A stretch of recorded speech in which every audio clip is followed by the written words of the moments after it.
This podcast is brought to you by Virtual Not Distant, where we help managers and teams transition to an office-optional approach. Find out everything we do over at virtualnotdistant.com and check out our show notes and pictures of our lovely guests over on the podcast page. It's great to have you here, listeners. Let's get on with the show. Hello and welcome to episode 267 of the 21st Century Work-Life podcast. I'm your host, Pilar Orti, and I am delighted to say that this is a sort of solo show, so I'm looking forward to spending some time with you. Although I also have a little gem of an intervention by Mark Kilby, who's been on the show numerous times, because I had a conversation with him about a piece he wrote, which I thought actually it would go really well to illustrate one of the points I want to make in today's episode. So what is today's episode about?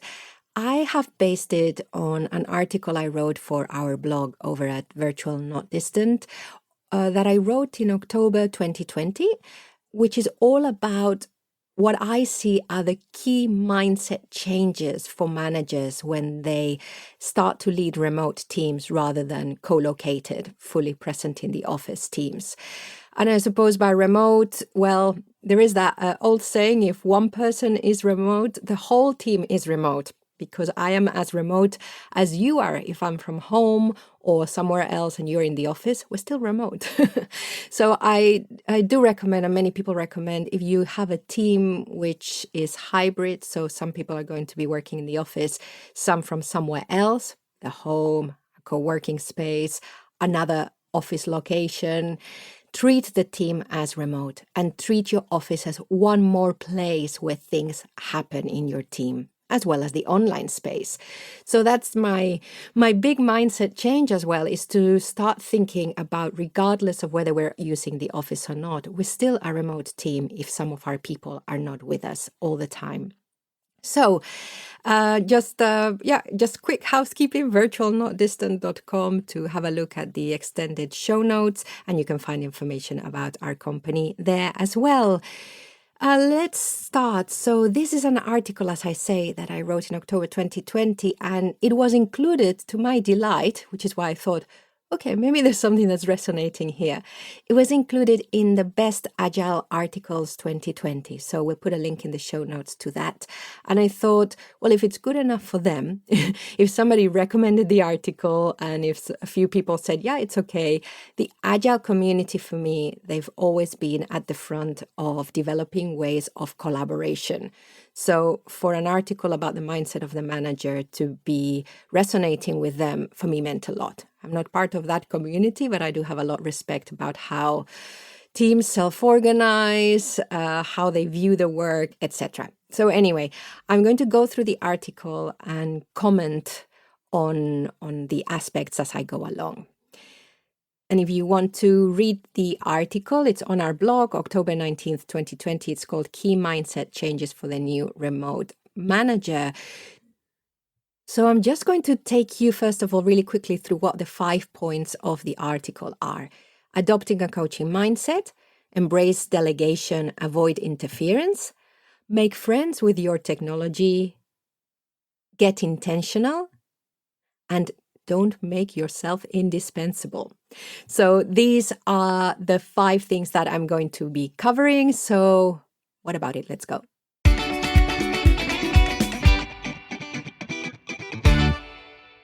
So I suppose the first shift in mindset is it's adopting a coaching mindset. And I think many modern managers will have that as a key skill, is the ability to coach people. And by what we mean by that, it's not necessarily just having one-to-ones, which are all about the person and helping the person grow, but it's about adopting a mindset of what's the thing I can do here to help these people solve their own problems?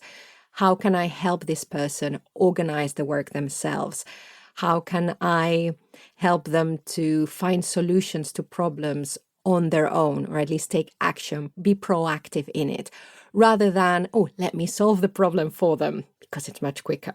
And in the online space, especially traditionally, we have tended to do that because if we get an email with a question, it's much faster to reply with a straight answer than to start coaching the person through it. And if we have a meeting that is meant to last half an hour, same thing. And if we're checking a piece of work, and I am a great culprit in this, so I sympathize and empathize, probably empathize, with anyone who does this.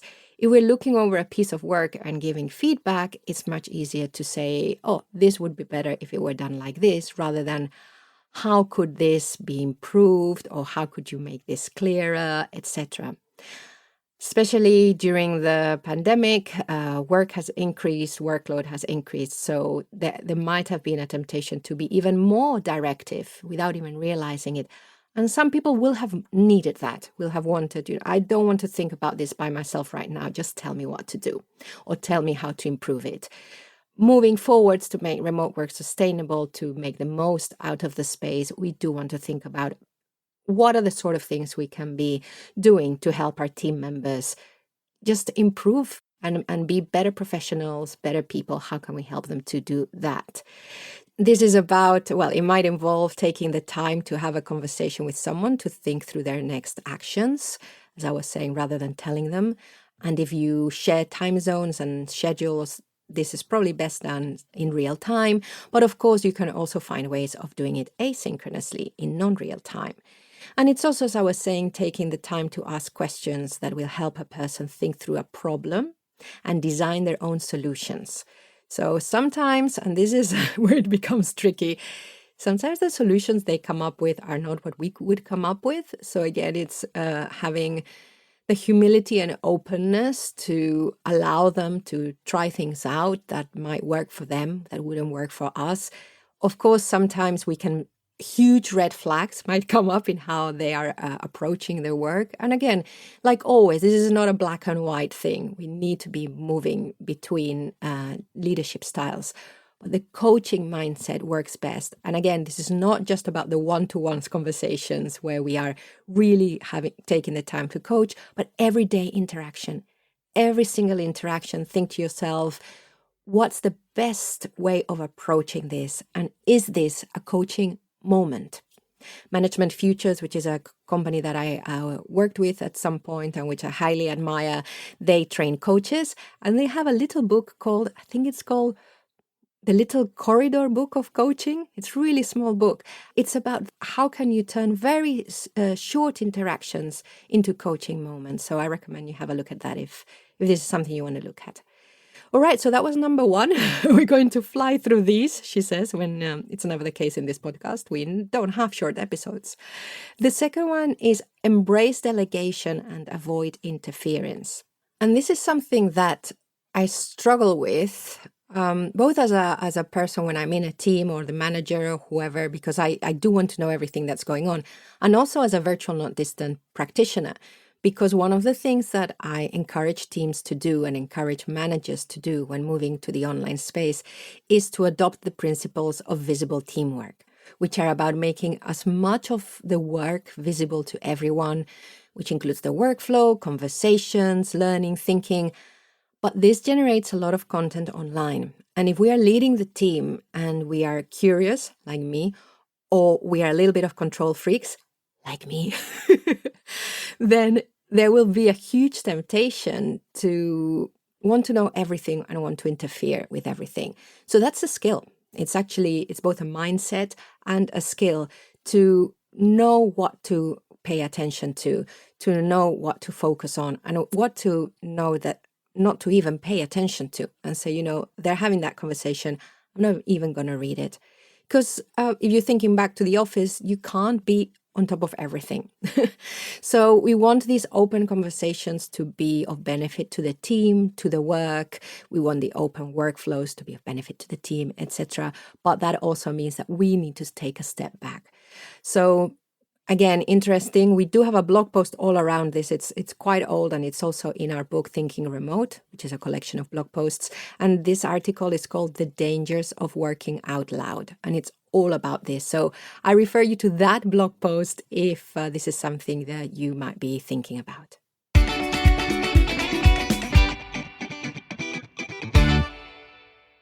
So number 3, now this one is really, really key, and this is the point of most resistance for a lot of managers, team leaders, and team members.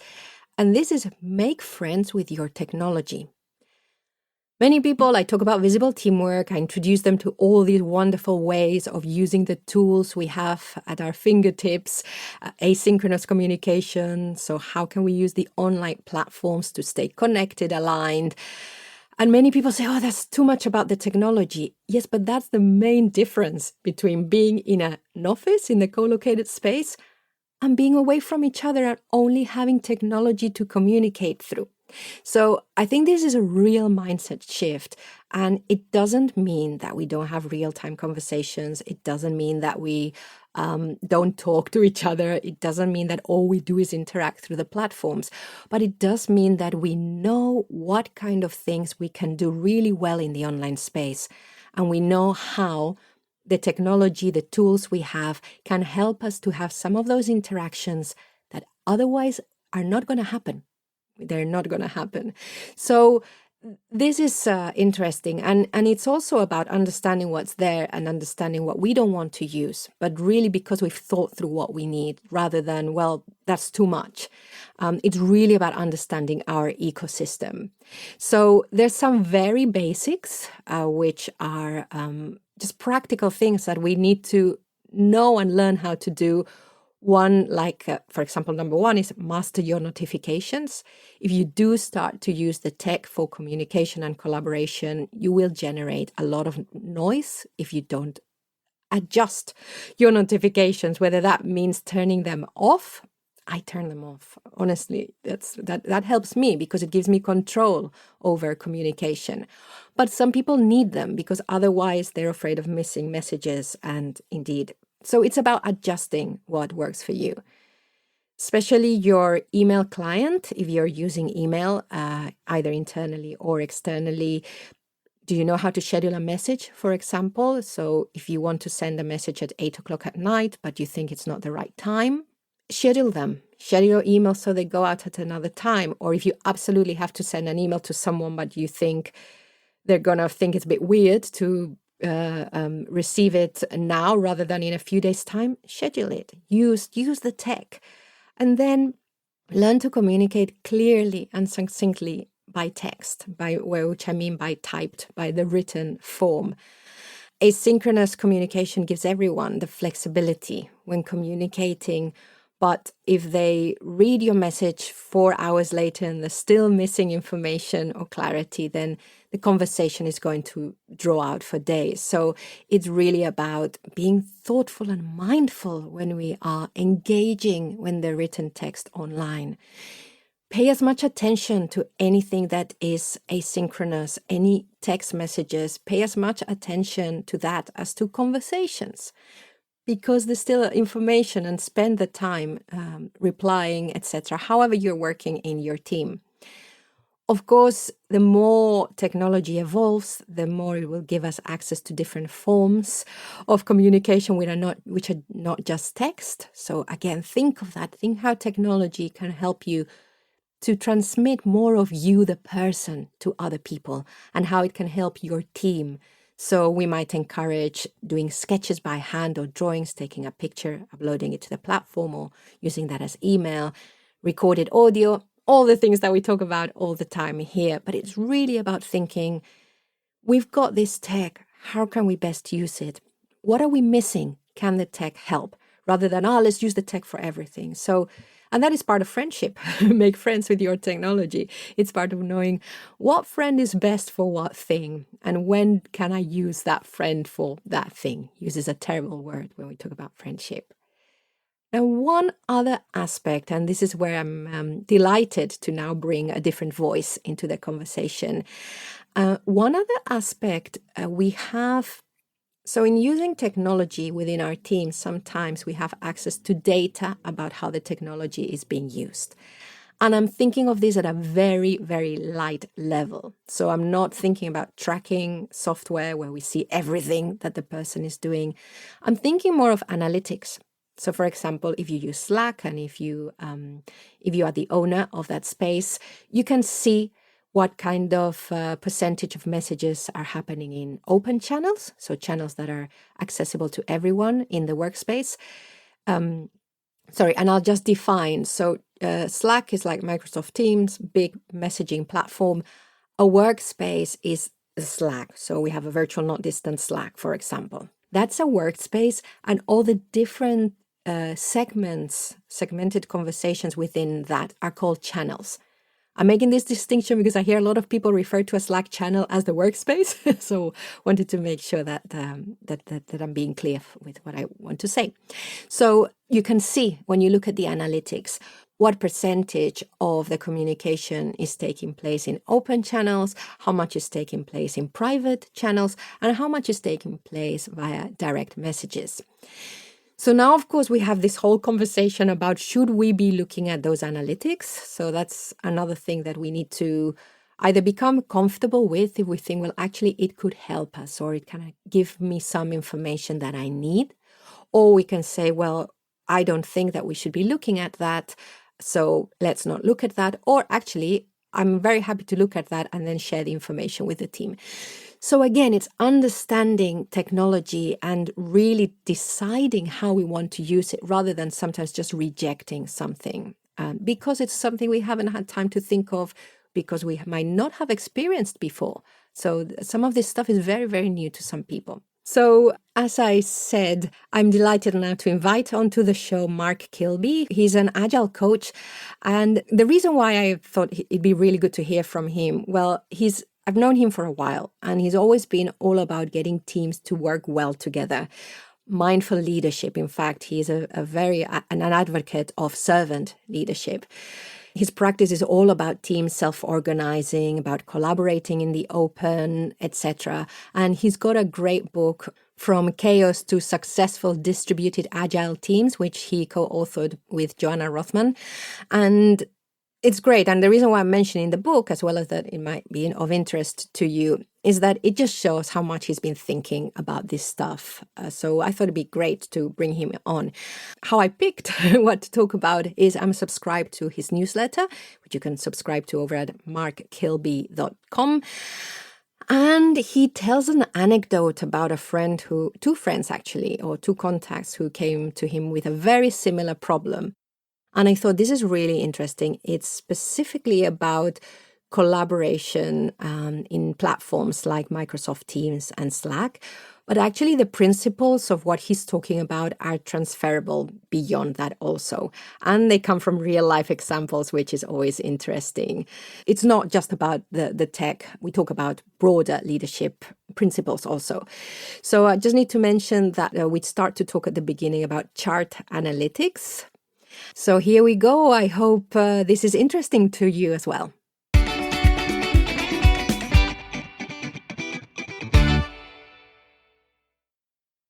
Mark Kilby, how wonderful to have you back on the show. Thanks for having me back, Pilar. It's always good to talk to you. I think it's been a year, which is way too long, but what a year. Oh, that's a whole other episode. Yes. Oh. Well, I love one of the posts that came through your newsletter 6 days ago, the thing tells me, and today it's the 3rd of March, 2021. And I thought this would be of interest to our listeners, and it brings up so many conversations around the whole online collaboration and our interaction with tech and team dynamics that I thought so it'd be really nice to share this. So we'll put the link in the show notes, but the title is When Chat is Quiet, It May Not Be. And Mark and I are going to just recreate the beginning because it's all based on a conversation he had. So I'll play the role of the team leader. Okay. And Mark says, recently I had 2 similar conversations with leaders about disengaged remote teams. One was with a reader of this newsletter, who I respect greatly as an agile coach, and one was with a director of engineering. Both conversations went something like this, and I'll be the leader. I'm worried about my teams. They seem to be withdrawing. Cameras are shutting off in meetings, and the team chat channels have almost gone quiet. I don't know if people are burning out, if they're frustrated, or what. I want to help, but no one is talking. Are you sure they're not talking? What do you mean? Well, do you have one-on-ones with them? What are people saying there? Not much. And even the water cooler channel in chat has gone quiet. Really worried about them. So I'm curious, have you checked the chat inbox? I forgot about those. Let me check really quickly. And when the leader did check, it looked something like the following. So, Mark, that is very interesting, of course. What does the chart look like for our listeners? This particular example I have in the newsletter post is for Slack, but I've seen it in many others where you can see how much activity is in the public channels where anybody can pop in and talk, in private channels, which uh, it's a dedicated channel, but only certain people are invited. So that might be managers, that might be team members that have sharing some uh, not necessarily some concerns, but maybe some sensitive data. And so I've seen private channels get set up for that, or the activity in direct messages, one-to-one messages. So in this particular chart, it was bouncing between 80 to 90% of the chat traffic was all in direct messages. So that meant people were having a lot of private chats amongst themselves, which could raise several different concerns. And this was over a month, wasn't it? So it's really interesting to see Yes. the up and downs and the. So you had messages sent in public channels was 9%, messages sent in private channels also 9%, and then, like you Mm-hmm. said, 83% in DM. So yes, much higher. What are some of the things that you? I mean, we're hypothesizing, but what are some of the things that you think could be happening? When I've seen this happen before, it's usually indicating people have concerns. And so the first, if they don't feel like they have psychological safety to raise it to their manager, they're going to talk to their colleagues. And this is what we're seeing in the analytics. That's where the leaders need to look at, how do I open up other channels of communication in a safe way, so that people do feel like they can bring up issues, they can bring up concerns. Just going back to this conversation, and it doesn't have to be specifically about this person. So the team leader said that the cameras are shutting off in meetings, but do you think that also just the conversation was also shutting down? Well, it could be. I mean, Mm. it could be any number of things. It could be a misunderstanding of something the leader had said in a past meeting, and maybe people are feeling less safe around that one individual leader. It could be just an overall concern of the direction of the company, and people are feeling disengaged. Because there's many different possible reasons, and I talk about this in the newsletter.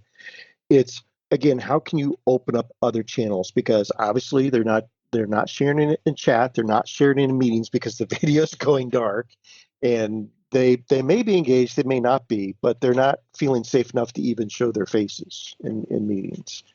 Again, how can you explore that? That's so interesting because there's lots of things. I mean, one because you see, my first reaction when I read it before I read they seem to be withdrawing, so I somehow skipped over that, and I thought, okay, cameras are shutting off. I'm not surprised because I think people are, well, it could be that they're just tired of looking at a camera and feeling that observed. Mm-hmm. Or it could be that the meetings are one directional and therefore you don't feel like it's okay. You need to be there. I also thought maybe that the open conversation had become less important, as in the whole group team thing where we think we need to be connected, that had either become too much, that it had become irrelevant, that the really quality conversations now, because they were online, needed to be one-on-one rather than in a Mm-hmm. group. And then, of course, there's going back, the team leader has said that they feel there's something going on. So that I think that instinct is really key. And so, like in the case of a meeting, maybe it's something, as you were inferring, it could be something around the dynamics of how the meetings are run. The facilitator or the leader, and it might be one and the same, it might be different. They might just say, hey, I just want to check in. Does everyone feel comfortable sharing their views, speaking up? They may or may not respond to that. If they're feeling very psychologically unsafe, they may not. So there's other ways to kind of get that question out there and get a response. And you can do this in the meeting, you can do it outside the meeting. There's one technique called ESVP, which I've used a few times in these cases.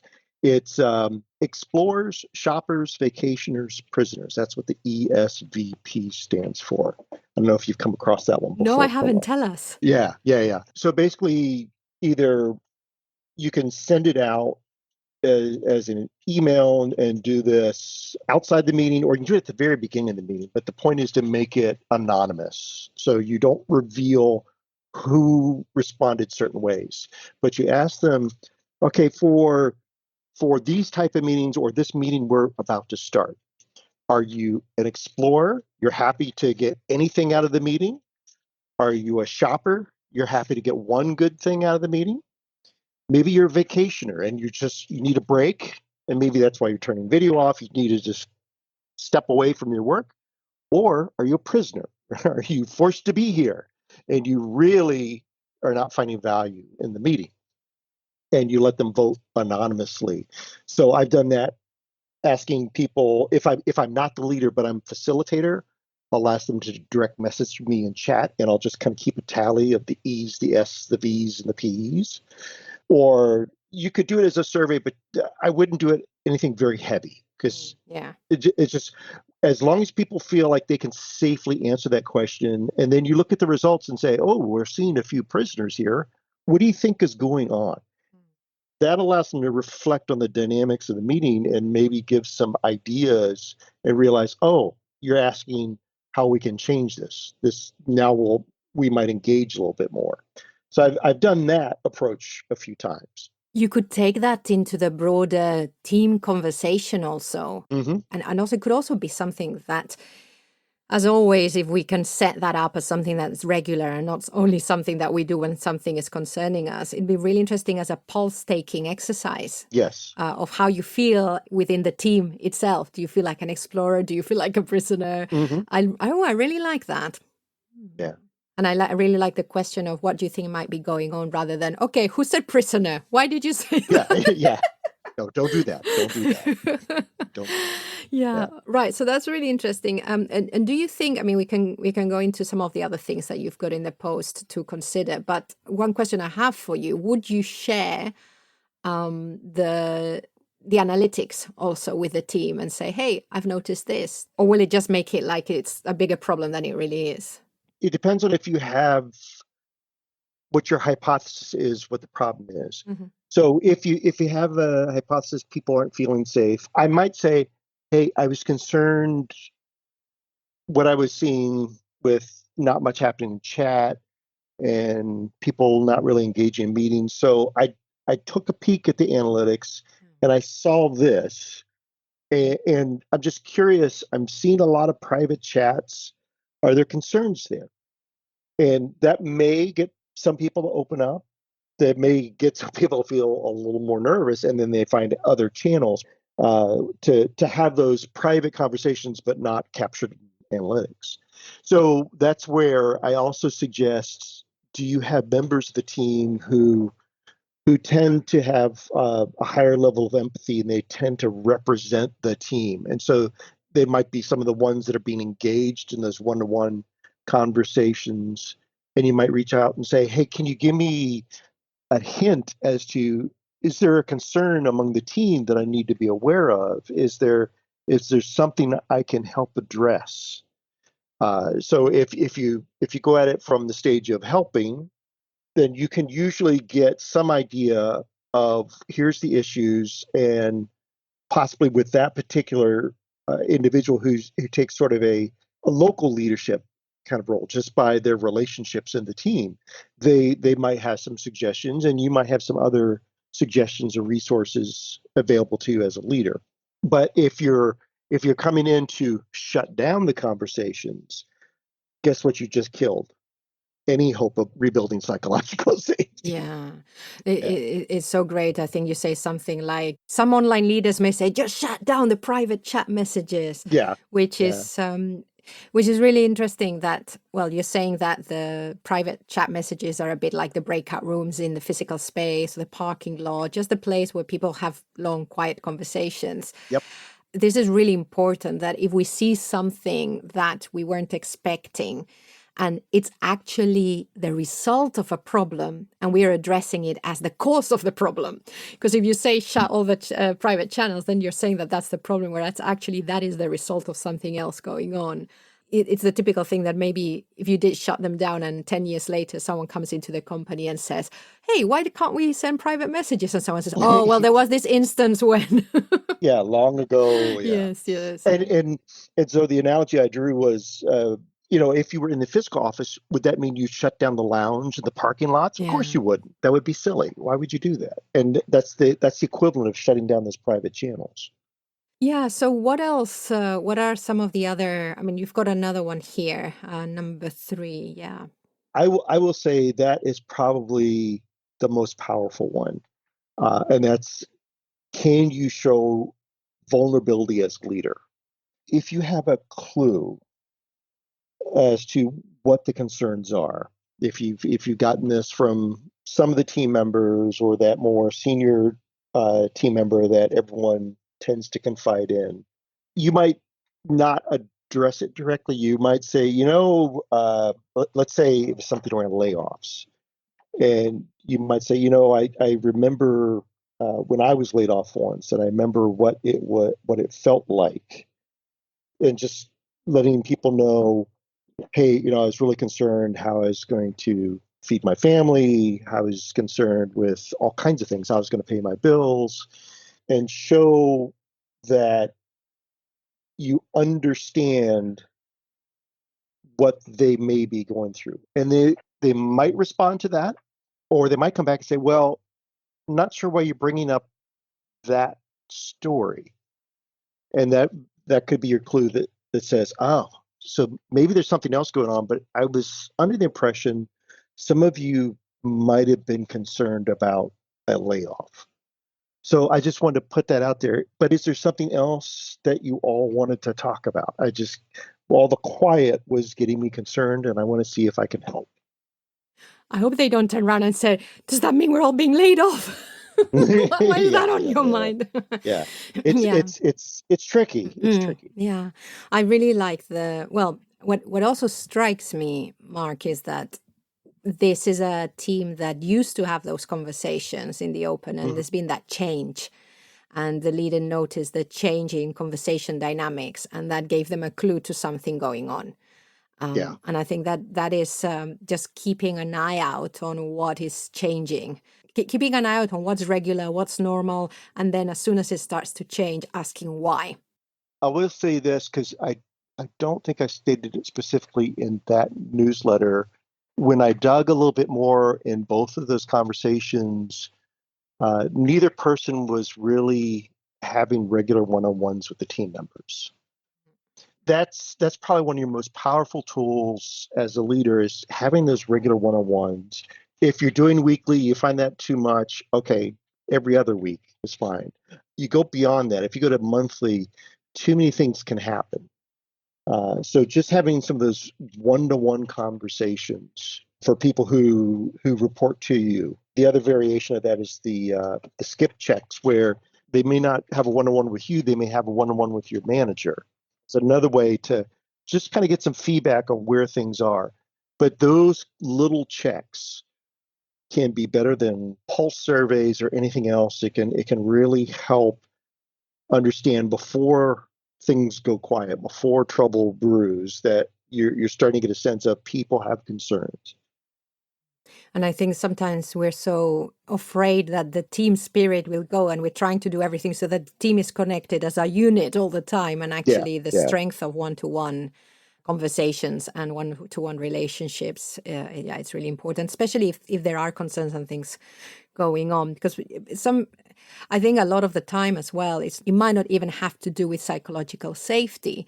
I'm just thinking that it could also have to do with not wanting to bring the team down. Hmm. And especially if you're new to working in the open and conversing in the open, you might think that places like Slack are like social media where everything has to be happy. But these are open spaces. And if in meetings, in team meetings, there is no time because the agenda is always so packed or whatever, then it's always like, well, am I going to derail the meeting by bringing this up? Am I going to bring everyone down? Yeah. And especially now that everyone says, oh, we can be positive and stuff like that. And well, actually, there's a space for having conversations that are not about the work, that are also important and deep and thoughtful. And you and I have talked about this before, about the importance of not having just a water cooler channel, but maybe having a few places like that where people can gather and talk about, maybe it's parenting, maybe it's about how do they stay in shape while they're working remotely, whatever is of interest to them as people, because then they build those people connections online, which is equally important if you want to maintain the health of that team. And I don't know whether the episode will have come out. Probably it will have before this one.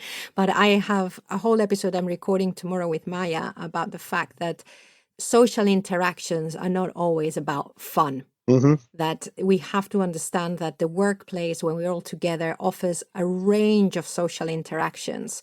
So if we've had to move online, or if some of us have had to move online, then all of that does not mean that we just get together to celebrate or just to be, chatty, whatever. That there's a lot of space that has to be created around less fun conversations, but just as important ones. So I'll tell you a short story on that one. Since you met my wife earlier, Just now, yes. yeah, just her work is going into people's homes and doing these cooking shows, cooking activities, and she very much enjoyed that. She's very much an extrovert.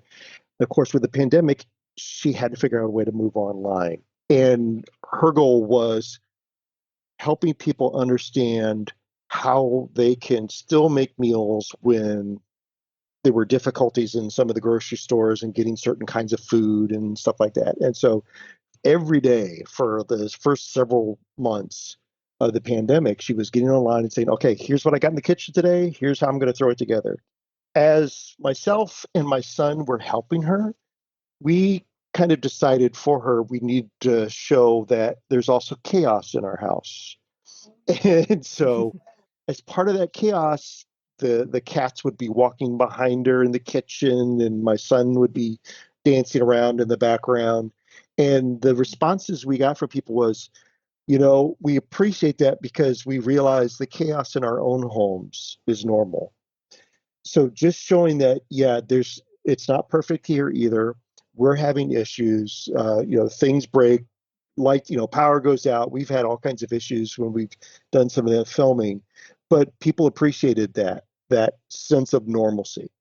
And I'm just thinking, just to start wrapping up, I'm thinking that for those who do continue moving into a physical office or some other way of working where not everyone is apart from each other, that there's going to be also issues that arise. And there's Mm, going to be concerns, and there's going to be things that people need to discuss about that transition, yes. whatever that is. So also to not just because we're now maybe not as far away from each other, we're still going to need to have those conversations. So I think this is a good reminder also.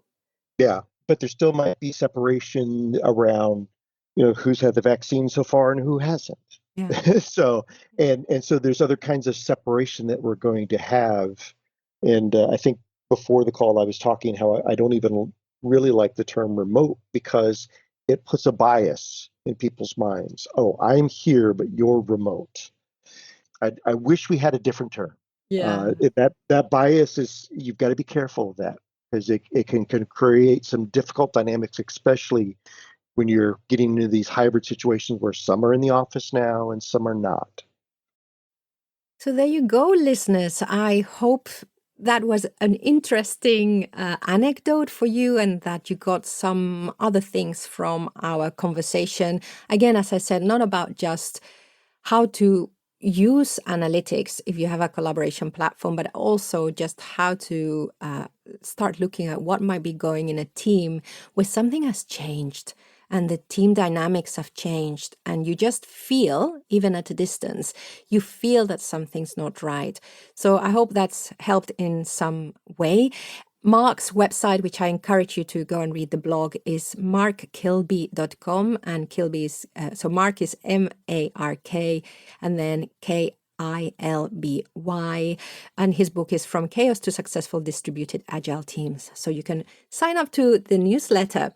So I just to comment on that a little bit before we go on to the next mindset change. Just a reminder, I really like this: explorers, shoppers, vacationers, and prisoners. I love that. It gives us a vocabulary that we can use to communicate how we're feeling, how we feel about the team, how we feel today about the work. Today, I feel a prisoner. Another day, I just feel like an explorer. That's an interesting thing to do in the team, as well as in meetings. How are you feeling today about this? Yeah, and also the fact that the one-to-ones in the online space, it's interesting because I'm all about asynchronous communication, but that time that you need with your team member when you are away from them, when you're in the office and seeing them regularly, you have those exchanges, you have those one-to-one exchanges. I'm making a lot of assumptions here, but I'm assuming you'll have very light touch points, which are like mini one-to-ones. They're small moments where you have quick exchanges with your team members. In the online space, those rarely happen. So it becomes even more important to formalize that time that you're going to spend together with your team member. And remember that especially if someone is going through a tricky time, whether we're in the context of the pandemic or not, this is something they might not bring up to the team. And sure, they might prefer to bring it up with another team member rather than you, but they might want to talk about it with you because you are the person that has the overview of the team, what everyone is doing, and ultimately in most organizations, you're also responsible for their development. So just keeping the cadence of those, really making sure that you continue to have those one-to-one conversations, however short or long they are, but we need to put them in because if not, you're going to be missing out on many ad hoc moments. So I think that's it. For me, there was a lot to think about. Oh, and before, I've got another note here on my remarkable. Before I forget, remember that Automatic, the wonderful, fully distributed company, which has more than 1,000 employees, I don't know if they still do it, but they used to have this framework for one-to-ones, which are completely team member led. So they always have the same questions. The process is called 3210. And let me see if I remember correctly. We have the team member communicating and sharing 3 things they're proud of that they've done since the last conversation, 2 things they have stumbled upon or they might need help with, and 1 thing that the manager or the organization could be helping with them. And then they have O, which could be about career progression or could be about something they're grateful about to the organization, whatever you want. The O can be anything, but it's a little bit broader than the day-to-day, whether the 3-2-1 is about getting through the day-to-day. So 3210 is a very nice way if you dread the one-to-ones just because of all the brain power it takes, or if you feel like you're always tired and you're not going to give much value to the team member, formalize the structure. Formalize the structure and actually give them the responsibility to drive through that conversation. So that is all for point number 3. Of course, it was going to be make friends with your technology. It's going to be the broadest point. But Mark's conversation and what we've been talking about right now also leads us to point 4.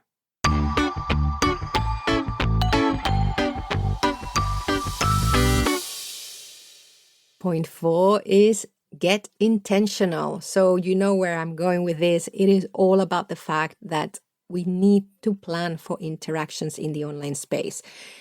Regular listeners to the show will be bored of hearing the term planned spontaneity, which is about the fact that if we don't plan for spontaneous interactions to take place, they will not take place.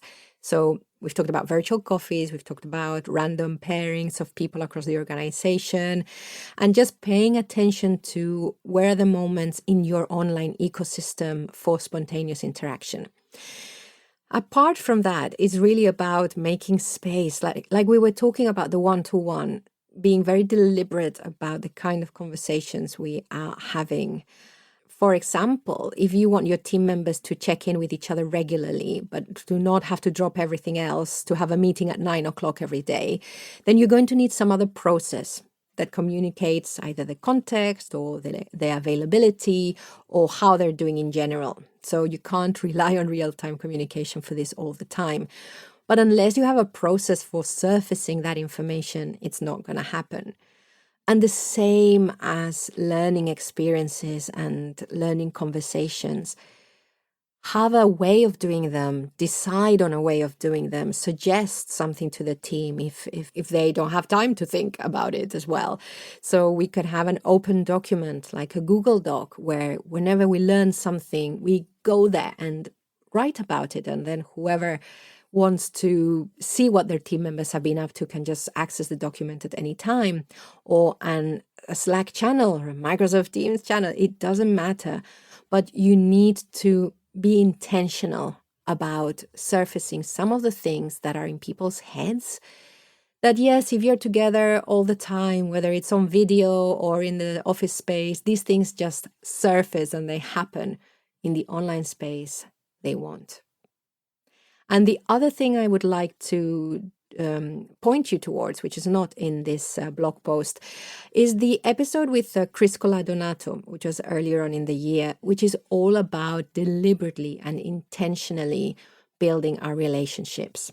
This is not going to happen unless we have it in our calendars, unless we write down, unless we very deliberately decide, who am I going to reach out to this week, whether it's in your team or in your organization. For some people, this is like planning your relationships, but yes, it is like planning your relationships. It doesn't happen if not. So that's another thing to think about. So that was number 4, get intentional. So let's get to the most difficult one, which is point number 5. Don't make yourself indispensable. And this one is interesting because, well, people are people and we're all different, so we all have different things. I can speak from experience that I love to think that I'm useful all the time. I love to know that, I'm keeping it all together. But actually, that's a terrible thing for a manager, a terrible position to be in, because really you want to be able to step away or even leave for a month for whatever reason, or be able to be ill for a few days and everything continues. And of course, people will miss you. Don't worry. You have to learn to be dispensable, which is not a great thing to be saying. Again, I'm recording in March 2021, when a lot of managers would have been the people who were holding their teams together through not just the pandemic, but all the changes. We're going back into the office. No, we're not. We're home. There's lots of changes going to happen, and more changes going to happen as people start to use the office space again. It's really nice to have been the person keeping everything together and being there for team members 24/7, because we really felt that as people we wanted to do that, but it can be exhausting. This might be the most difficult mindset of all, but we know that there's a beauty of using technology for teams to communicate online. The beauty is that the team becomes more of a self-organized team. And this is where the use of technology becomes really important. Again, using Kanban boards or even Excel spreadsheets that help you to see what everyone is doing, so that you, the manager, are not the person who's having to oversee everything all the time. And so now might be the time to think, is there anything that you could do so that team members find it easier to help and ask for help from each other? I'm going to read from the blog post. If I disappeared for a month, what would happen? Is there a simple process we can set up now so that there is a web of support for team members to easily help each other out? This could be something about how people are sharing information and all kinds of information within the team. It could also be about whether you are sharing information with the organization about the team that actually needs to be more visible to the team. So this could be whether you are very strongly working with other managers and that is how you bring information into the team, whatever that looks like. It's all about that. What could you do so that if you had to disappear for a month and not check any messages and just be completely out of the picture, what would that look like in the team? If it's going to look like chaos, then you need to start putting something down.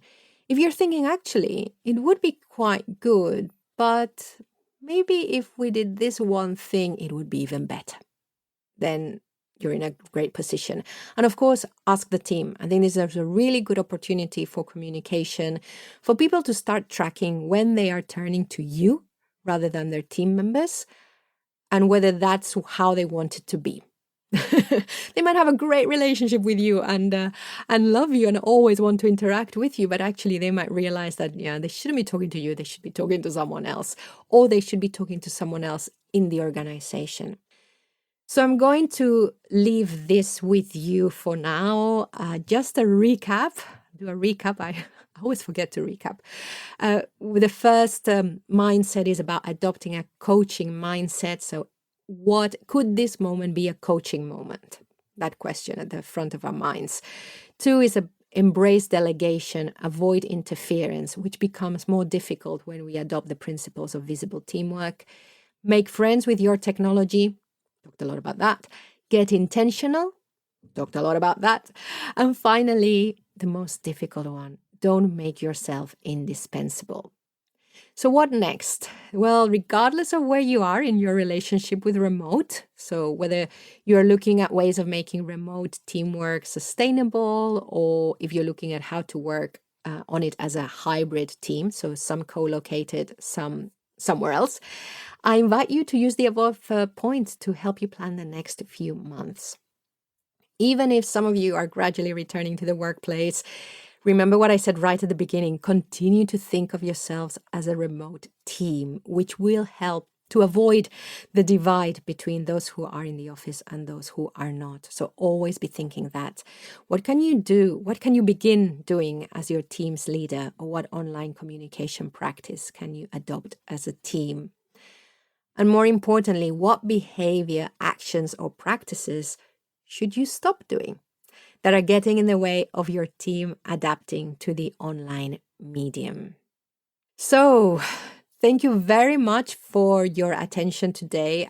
Do let me know what you thought of this and if there's any similar stuff that you want us to cover, want me to cover, because at some point I run out of ideas. I have lots of people that I want to speak to and I've got lots of recorded conversations with them. But sometimes I'm not quite sure what the broad aspects of working online as remote teams and leading remote teams you are most interested in. So this is my little call to action. Well, my first call to action. If you have anything to suggest, you can email me pilar@virtualnotdistant.com. If you prefer to use the contact form over at virtualnotdistant.com, we have one. Make sure you're subscribed to this show. If you are listening to it online on our website, we are on Spotify, we're on Apple Podcasts, we are on Amazon Music, wherever you can find podcasts, we are there. And if we're not, let me know. You can sign up to our monthly newsletter, which has reading and listening recommendations, plus a digest of our own content. And you can sign up over at virtualnotdistant.com for that. We are on LinkedIn as a page, which you can follow, Virtual Not Distant. If you want to connect with me, I'd be delighted, but just let me know that you listen to the show and I will press accept the connection immediately. On Twitter, we are at Virtual Teamwork, where the O is a 0. And I'm Pilar Orti. And as I said, pilar@virtualnotdistant.com is the email to connect with me directly.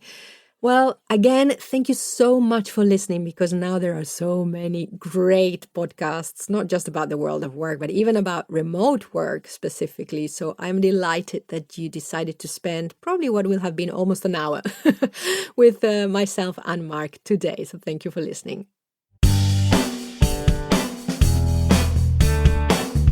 A big thank you for listening to the 21st Century Work Life podcast produced by Virtual Not Distant. If you have something to add to the conversation, let us know through the contact form over at virtualnotdistant.com. I have been your host, Pilar Ortiz, and I'm signing off now. Wherever you are, whatever you're doing, enjoy.